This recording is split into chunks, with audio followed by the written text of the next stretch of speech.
Hi, everybody. Welcome to our webinar today. My name is Jenny Parks. I'm the VP of Policy and Research at the Midwestern Higher Education Compact. And I want to welcome two speakers we're going to have today, Andrea Bierman and Jenren Wetzler. We are going to be addressing the topic of unlocking the potential of educational resources, Creative Commons certification.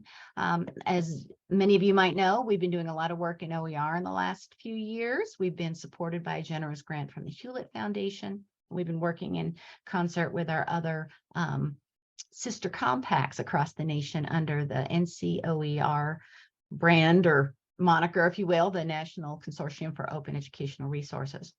Before I start the webinar, I wanted to let you know that, yes, it is being recorded and it will be posted to the MEC website within the next few days. All the resources we're sharing will also be available at that time.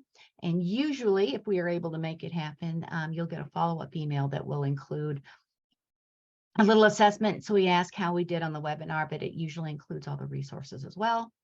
I'm going to remind you to please go ahead and submit your questions via the Q&A function, not the chat function. It works a lot better that way for us, and we'll be monitoring those during the call. And like I said, we will send a little survey in a couple of days or maybe later even today.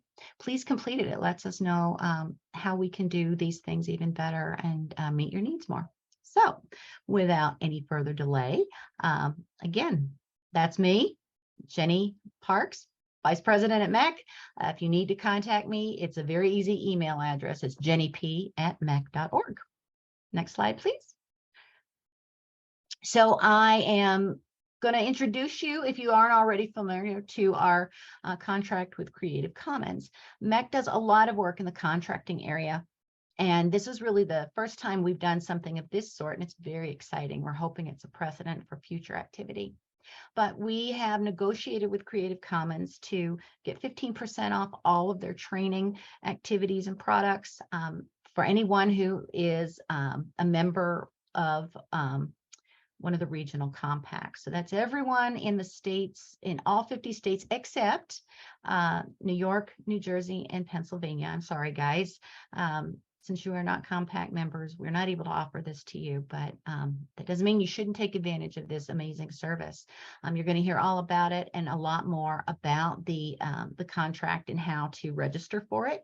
There's some great information here. You can use the QR code to access it. And you'll also be hearing just from someone today who's done the training and just what a game changer it is.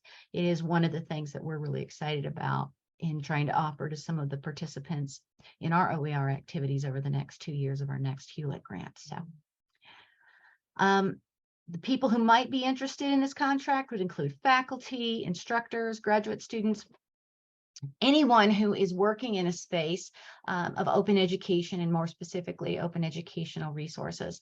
It's not only great information about open licensing, it's great information about copyright and intellectual property, because in order to understand the innovation that is open licensing, you have to understand that other stuff too. So I am going to stop here and turn it over to Jenren Wetzler. She is the Director of Learning and Training at Creative Commons, and then she will be during part of the presentation, turning it over to Andrea Bierman, the Director of Instructional Design and Development at Trine Online. So thank you very much.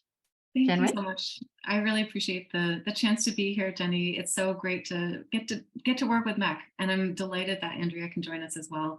I honestly can't wait to hear what she has to say, so I'm going to try to keep my comments a little bit short, so we can hear how things are put into practice. And so we also leave time for anyone who has questions about this program, the CC certificate. We leave them ample time for discussion. So really quickly, I'm joining you from Mount Rainier, Maryland, where I live and work. And I am delighted to get to work on CC trainings. So it's something that helps me feel really alive. And I love the chance to chat about all of our different training opportunities ad nauseum. So please contact me at any point. I'm more than happy to follow up. The CC certificate is a really particular training program that I want to talk about today, but there are other options for you as well if you are interested in the MEC 15 discount that we apply. So before diving in, I wanted to just get a quick sense of folks in the room. So if you are willing to engage, just type me in the chat if any of these questions kind of resonate with you or apply to you. So type me if you have been on Wikipedia lately. All right, great, we've got one. Good. Type me if you've ever watched a TEDx video, or maybe uploaded a photo on Flickr. Great, I see a lot of me's. How many of you, or type me, if you've CC licensed a publication or worked with an OER? Great, so many me's already. Well, this is going to be easy then. So it seems like, whether we know it or not, we are already working with open licensing. We are already working with CC licenses. We are already engaged in this global shared commons of education, of knowledge and culture that Creative Commons is so passionate about supporting. So this is great. I think we're all in the right spot. This is especially important today as I think about the really challenging context of students today in this pandemic education world. So we already know that I think in the last over 30 years, the cost of textbooks has far outpaced the cost of inflation. It's gone up over 1,000% for students. And now, as students are facing increasing challenges with access to internet, with basic food security, with other basic student needs, the cost of textbooks should not be another block that they have to face in their education. So I'm sure we all believe that unfettered access to educational resources should be a human right. And this is something that we are adamant about at Creative Commons, and we really want to help educators and institutions make sharing essential resources to their students a matter of efficient, equitable, and accessible practice. So what is Creative Commons? If you're not familiar with us, we are a global nonprofit.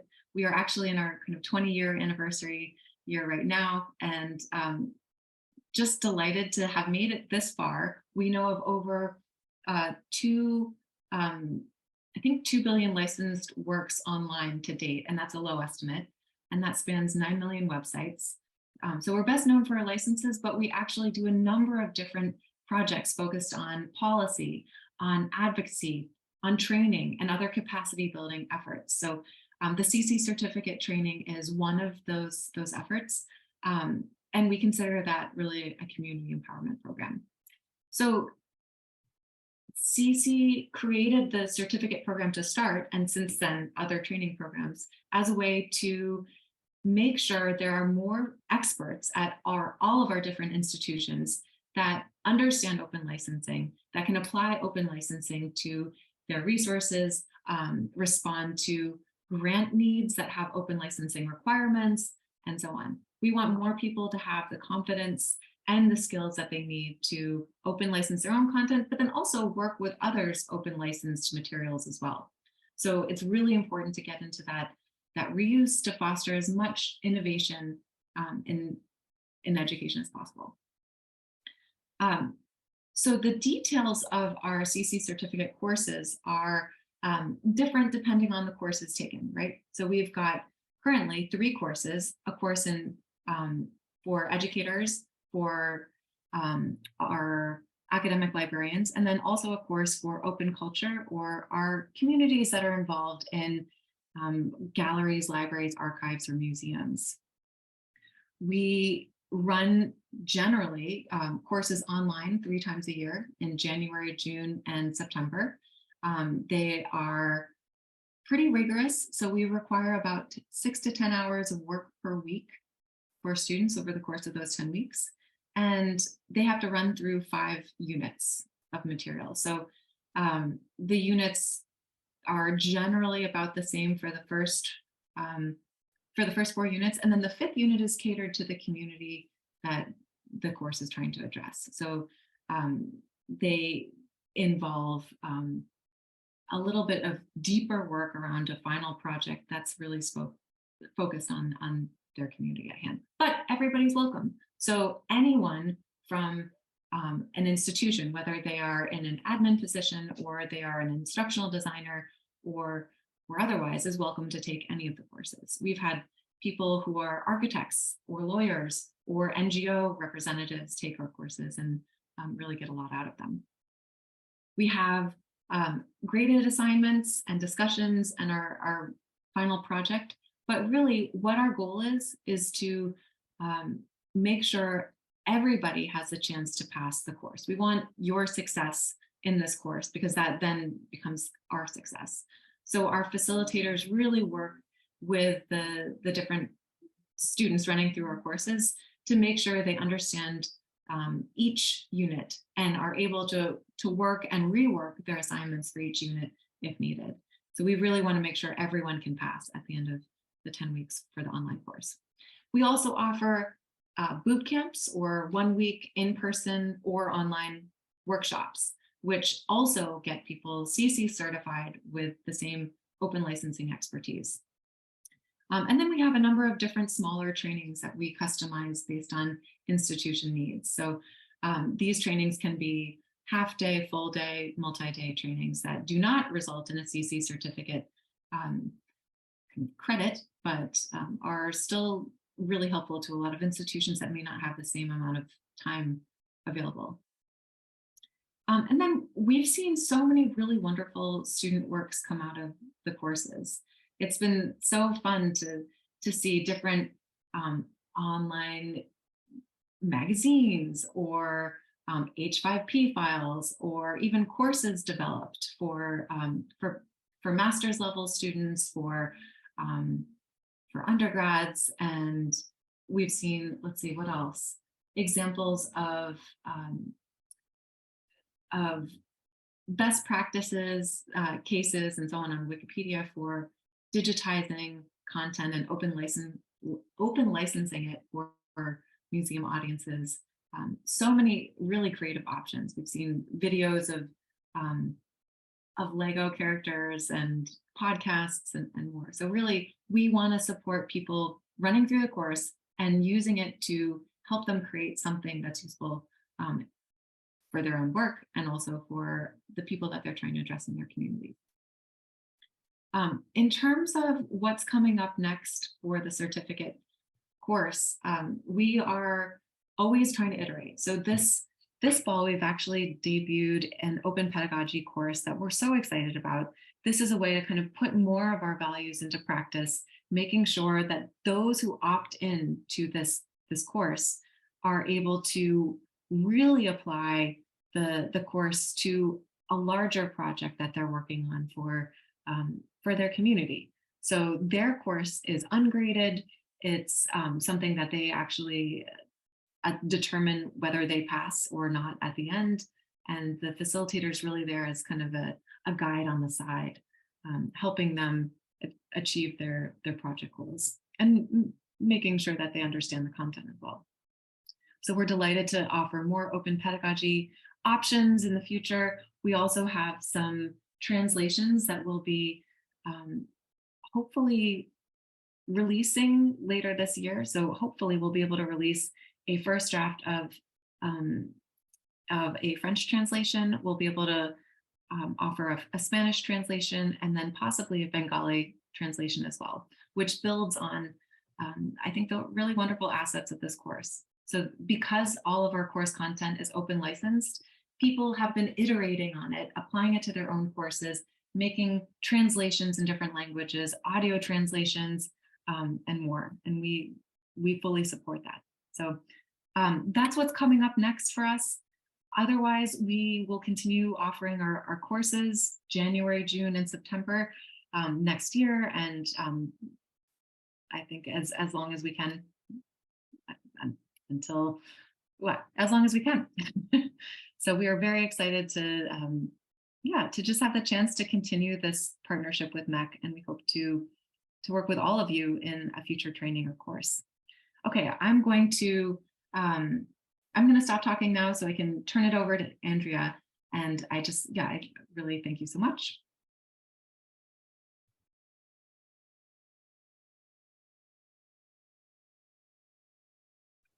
Good afternoon. Can you see my slides? Okay, fantastic. Thank you for inviting me to present on the value of the Creative Commons certificate. I am very excited to share with you the progress that I've made since taking this course. I'm going to share with you where I was before the course, the items I enjoyed most about the course, and then the impact that the course has had on me, our faculty, and our students. So to start before the class, I laugh a bit because I didn't know anything. I didn't know what the licenses were. I could barely remember what OER stood for, and I certainly was not able to support faculty the way they needed. I started in my current position in February of 2021, and by the summer, I realized I needed to find some professional development so I could better support our faculty. China Online is an OER-focused institution encouraging the use of OER whenever possible in the development of our courses. So I needed to be able to support faculty and facilitate these situations, and I just couldn't. I found the CC course, and thankfully my department paid for it, and I was quickly registered for the 2021 fall session. So one of the first items you receive when you register for the class is the textbook, and the textbook is the bulk of the learning materials and one of my favorite things about the course. The textbook is an openly licensed masterpiece, exemplifying what textbooks could be and should be in a digital age. You can trust me, I'm an instructional designer and a bibliophile. So the textbook is not merely text. It includes images, graphics, videos, songs, check your understanding components, tables, charts, graphs, descriptive links for more information. I'll talk more about it in a minute, but the textbook for this course was the catalyst for me to create 13 textbooks in the last year. This textbook is a huge resource. I've used it many times since the course completed. Most recently, when a faculty member asked me how to dedicate content to the public domain, and I didn't know how to do that. But you know what? There's a chapter for it. So I refer to the book. The next piece of the course I enjoyed were the assessments. I am a creator by nature. The assessments in this class are made for someone like me, where I'm empowered to create content however I like, as long as it meets the brief. The assessments are also flexible enough for those who prefer to write a response to a forum instead of creating graphic, or create a video instead of a paper. The learning style alternatives offered in this course were so meaningful that I changed all of my courses to reflect a similar style. And I've encouraged over 10 other faculty members to do the same. The diverse and flexible nature of the assessments empower the learners to control their experience and support their success as they select the submission types that best suit their needs. Finally, I have to mention the grading methods, and I giggle again, partially because I have a propensity for giggles, but also because it seems strange to mention grading, right? Admittedly, I'm not really sure if this is the same grading method for all sections or if it was just the instructor that I had, but I love the use of ungrading in the course. Essentially, every participant submits their work, it's reviewed by the instructor and feedback's provided. Then the participant decides whether to revise or give themselves a grade. So yet again, the learner is empowered to control their destiny. Many times I chose to revise because I could definitely have made it better. But there were also times when I got to that second or third revision and I recognized I just couldn't improve it anymore and I needed to move on. So I had that autonomy to choose to give myself a grade. I do want to share that I didn't give myself full points on every assignment. I could have, but I didn't. I did not like the idea of ungrading at first, but by the end, I really enjoyed it. I haven't figured out how to implement that in our courses yet. I'm still working on it. I'm not sure if our programs are quite ready for it. So now to share the impact the class has had on China Online. I want to clearly state right up front, all of these items that I'm going to share with you would not have been possible without the Creative Commons course, or at least would not have been possible for a very long time. I can easily trace all of these items back to the Creative Commons course. So personally, it's affected me in several ways. I took over the chair position of the OER committee on campus. I could not have done this without the confidence of the course, the confidence that the course instilled in me, and the resources to refer to when I needed them. Since taking over, I spearheaded a campaign to implement stipends for faculty to convert their courses to OER. Trying Online has been paying stipends for years, but main campus has never offered payment before. Now, we currently have 16 applications of the available 20 funded that are either in progress or completed. I have built 13 textbooks since the course, which is about a book a month. These books range from student to faculty courses, textbooks on DEI, general studies, business, psychology, criminal justice, engineering, and so on, to they're used to engage students better in the classroom. And finally, I'm able to support faculty better as they build OER courses. I have more effective strategies for locating OER content entirely because of this course. Next is the faculty, and they are better supported, like I mentioned, through the development process, through workshops, one-on-one training, asynchronous training opportunities, the works. I'm able to better support them. We've paid out almost 100 stipends in the last year. When I started the Creative Commons course, we had roughly 60 OER courses, and now we have almost 150. I'm hoping that we'll have like 200 OER courses by the start of fall term 2023. I want to share with you, I laugh and smile a little bit because it's like very close to my heart, because it's kind of a gold standard situation, but I want to share it with you because this is a specific case of how this course has impacted my faculty. And I asked the instructor's permission before I shared all this with you. Her name is Adele, and she gave me permission to do whatever I want. So Adele has worked in addiction counseling for 4 years and is extremely passionate about the topic, as anyone would be at 4 years, right? Adele developed a course called Psychology of Addiction. And our Bachelor's of Psychology program is almost a Z degree, meaning nearly all the courses are OER. Psych of Addiction was one of the last courses to flip. So after becoming fluent in building textbooks, I approached Adele and asked if we could discuss the creation of an OER textbook for the course. And roughly, this is what our conversation was. Adele, I want to make this textbook. Okay, let's do it. But I assume that students never read the learning materials. I assume they don't buy the book. I said, Adele, this is our chance to build something that's not only beneficial for your course, but are helpful resource for your students that they can access at any time because it's openly licensed. She said, okay, let's do it, but I'm a terrible writer. I can't write it. I said, Adele, I'll take care of it. All I need you to do is review it. It'll be fine. So after working on the book for a month and Adele reviewing it, these are some of the responses that I received from her. Andrea, I appreciate this. Being part of your textbook development process has been significant to me. Addiction has been my life work, and seeing people's lives change as they learn to live and thrive without chemicals has been a gift for me. Working and shaping future therapists is a piece of the ethics in my profession and maybe what I'm supposed to do. Thank you for letting me be part of the process.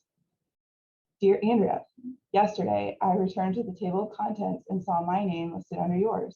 I am honored to see my name appear on the Addiction OER. Thank you so much for this. Now, I know this is an extreme example, right?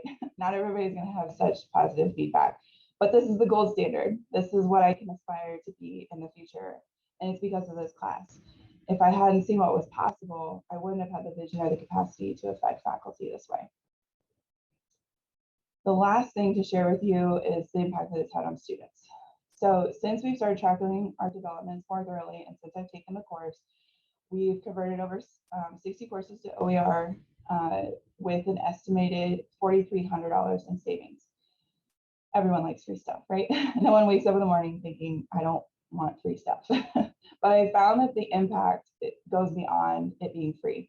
And so I want to share with you some of the submissions from students who have taken our OER courses as the result of the OER stipend program I started. We have student perception surveys that they have to complete at the end of the course. The surveys are completely anonymous. Aside from the course that they took, we don't have any identifying information at all. And I've also summarized the perspectives even further to protect their anonymity. So here's some of their perspectives.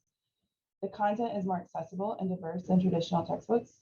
There was a point when I could not afford my textbooks and my grades reflected the lack of access. The zero-cost textbooks ensured my success as a student. The course being OER helped me financially because I was able to buy the other textbooks I needed. Not having to pay for textbooks, I had more money for emergencies and I was able to seek medical attention because I wasn't paying for course materials. Saving money means I can buy more instant ramen. Now, the last one's silly, but it's my favorite survey response, so I feel obligated to share it with you. So hopefully I've demonstrated in this short little span how I've grown personally because of the certificate course, but also the impact that it's had on our faculty and our students. If you have any questions, please feel free to ask them. I am an openly licensed book, so you can also email me at that email address. So thank you. That was so inspiring to hear. Thank you so much for sharing that. I love hearing these examples of real use cases and impacts. So that was really helpful. I don't have anything else to add at this point. I would actually love to hear from participants here. If anybody has any questions or thoughts or concerns even, we are at your disposal. Yes, thank you both. Those are great examples, Andrea. It's so good when people can connect for us in a very specific and visual way what the training has allowed them to do. Thank you. Do we have any? And I don't see anything in Q&A so far. Mary and Jenren have been putting some good information into the chat. If you need some links and some contacts, you can find them there. Jenny, we have a couple questions. Oh, I see them. They have popped up. Let me take a look. All right. On average, how much time is needed to study for the class?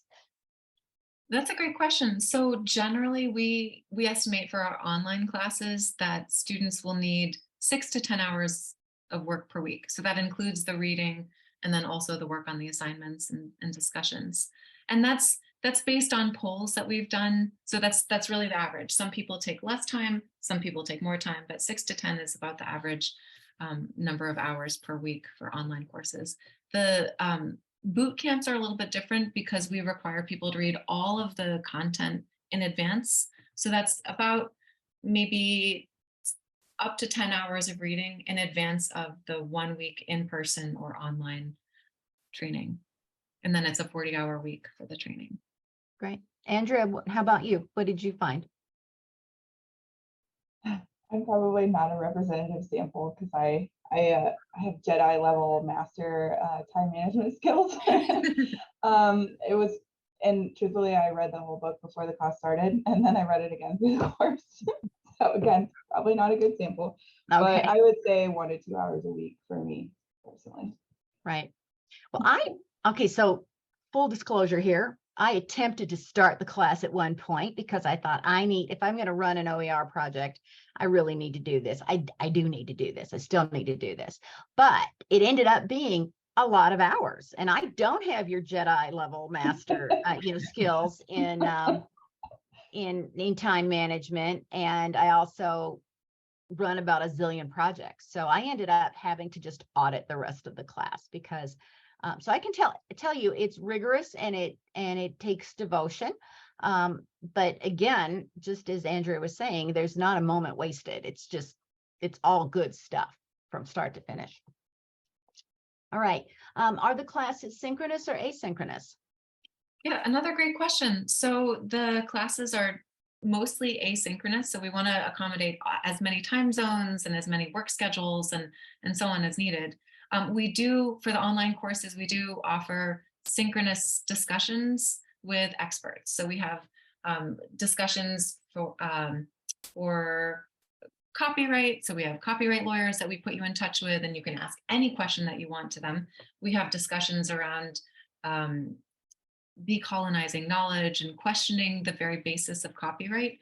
We have discussions and chats around like what it actually means to create a final project, like brass tacks, like what do you have to do, and plenty of other discussions. So really, those are all optional. The only required activities are asynchronous. Great, thank you. How many weeks are the regular non-boot camp courses?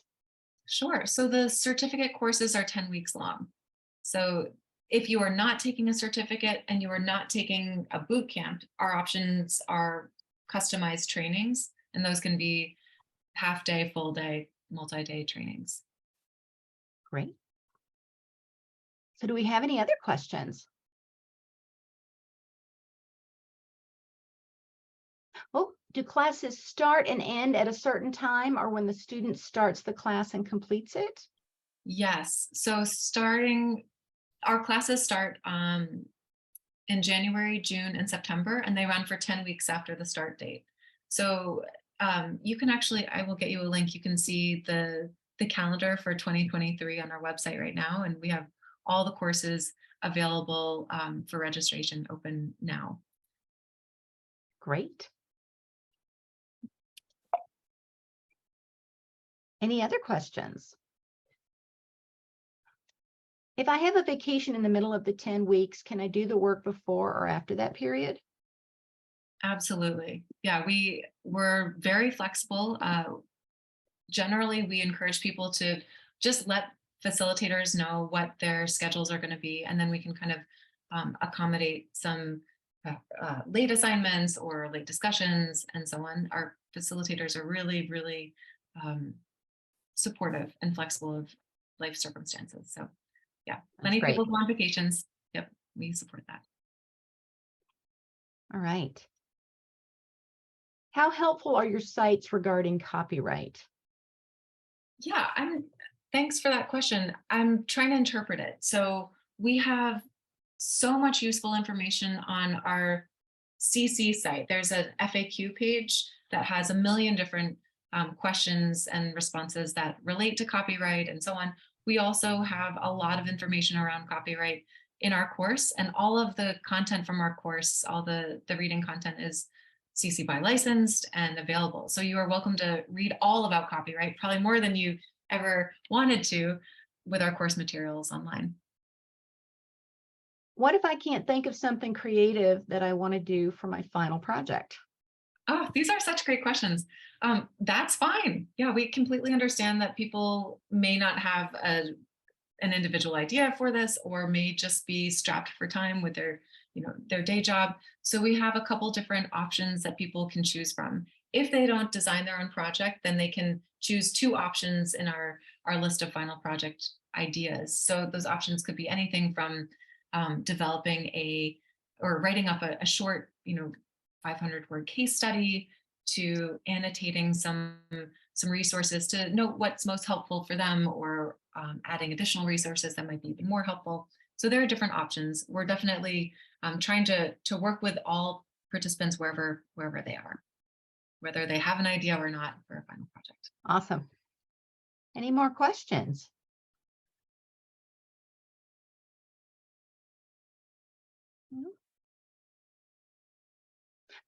Do students usually study during their workday? That's a good question. I don't know. I think it depends on people's jobs. I imagine a lot of people work on the assignments and the readings and the discussions in their downtime, maybe at night or on the weekends. But I don't know. Yeah, I would think it would depend on, if it's essential to your job function and if there's kind of an understanding. But Andrea, did you have anything to share there? As it directly relates to my job, I definitely did all the work at work. Yeah. So I did not do anything on the weekends. Here's another question. Do you spend time on tools, how to create embedded video content and other multimedia? We don't spend time in the course reading content. We have a lot of resources that we outline in our handbook and our syllabus. And we actually have a kind of a pre-course webinar that we offer to folks in case they want help getting set up or have questions about any of the tools. We don't want tools to be a barrier to taking the course, and we completely understand that some people have more comfort or expertise with certain online tools. Access, yep. Or access, exactly. So yeah, we are flexible, but we don't. Sure. What are the major differences between the librarian and the open culture certificate programs? Great question.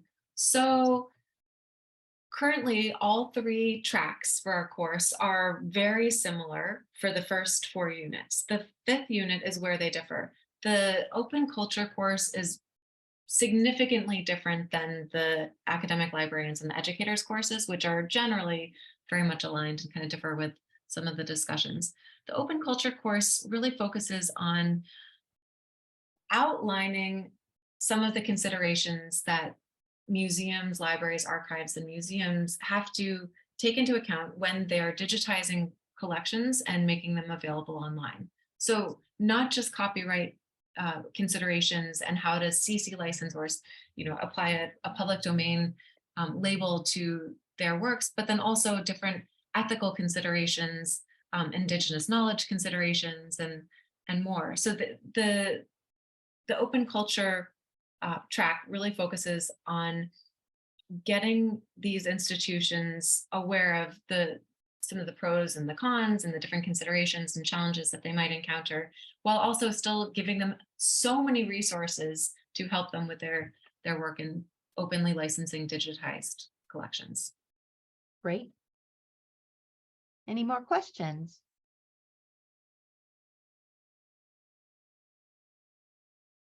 I'll give it another minute or so. These are great questions. Really helpful. Yeah.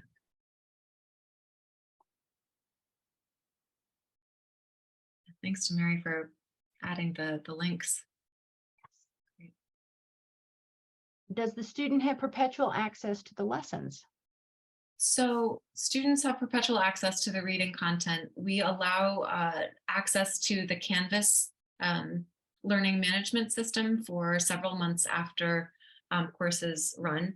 I should say sometimes the access is closed, but we still maintain the course. So if anybody needs to access their Canvas account afterward, they can just contact me. They also have access to their Slack channel for several months after the course is ended as well.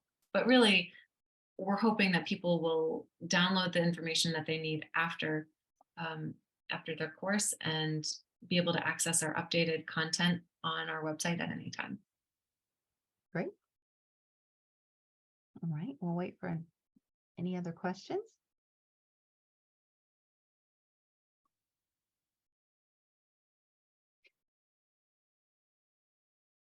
Andrea, you probably already mentioned this, but what were the 13 books that you did? So I don't know, see if I can name them all. I did not prepare for that. The first 3 that I did were faculty development related, to engagement and to OER. Then I did some textbooks for some business classes that needed to be converted to OER, then a general studies class, the capstone, and then started doing collaborative stuff. So I worked with a librarian to build a research and information literacy textbook that's being used in lots of courses right now. Yeah.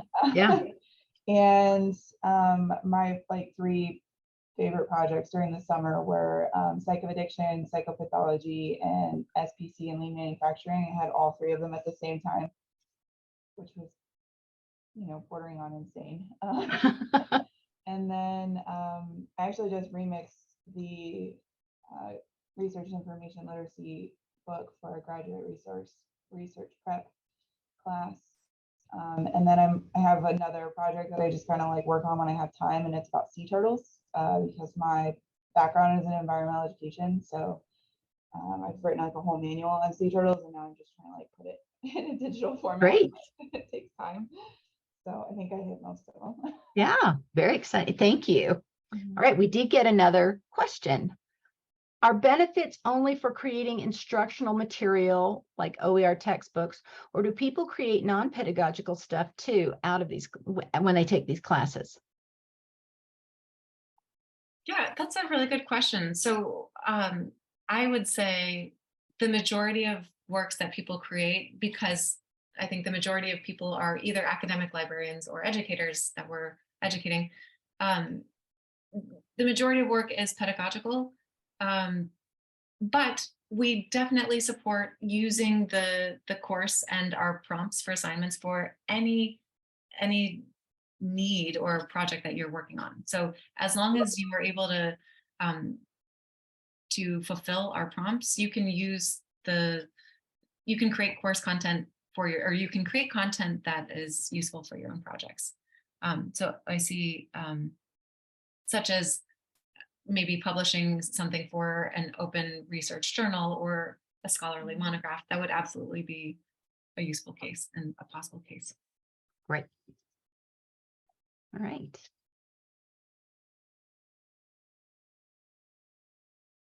I actually had a question for Andrea, if that's all right. I was wondering if there was any, like, one piece of advice or I don't know. Yeah, I guess one piece of advice that you might give participants who are thinking about taking a certificate course. I would say to give yourself some mercy because you're learning about a whole, like, you're completely upending what you know about education and sharing, and it's a lot to learn, especially the copyright aspect of it. And you're not a copyright lawyer also after you take this class, but just, kind of giving yourself some grace and realizing you're not going to learn it all. It's going to take time to put it into practice and all of that. Just being patient with yourself is probably the best advice I can give, which is really generic, but I find I'm not very patient. So that's why I would give that. I love that Question. advice. What is the discounted cost for the certificate program? Sure. So it's 15% off of our course cost for the course. So the course costs $500. So with a 15% discount, it's $425, I believe. Yeah, it's a good discount.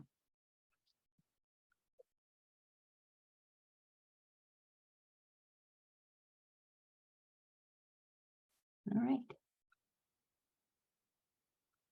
Well, that might be all of our questions. Thank you both so much. Thank you for doing this work and doing it in cooperation with MEC. We will continue to have some of these webinars from time to time just to get people aware of the contract, aware of the training, and just to showcase all of the good that can come of it. So I thank you both, and everyone watch out for those emails, the surveys, the materials, etc. And, share this with others. Like I said, it'll be on the MEC website and you can send them the link. And we just hope more and more of you are going to be able to do this kind of thing and get more open educational practices and resources out there in the world. So take care, everybody. Thank you. Bye-bye.